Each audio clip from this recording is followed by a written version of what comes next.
20 shkollat mesme dhe 9 vjeçare të rrethit të Gjirokastrës kanë marrë pjesë në konkurimin e parë folklorik pas rreth 25 vitesh mungesë.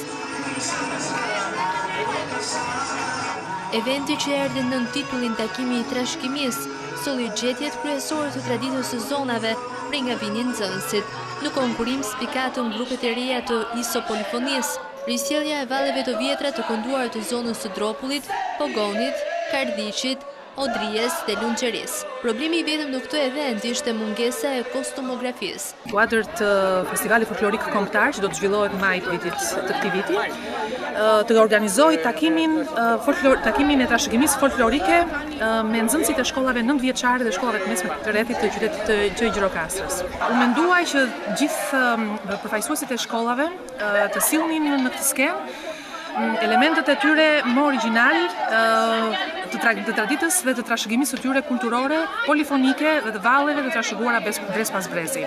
Konkurimi që po përgatitet prej muajsh dhe që i ka paraprirë Festivalit Folklorik Kombëtar, risolli në vëmendje sfidat e përcjelljes së trashëgimisë tek brezat e rinj.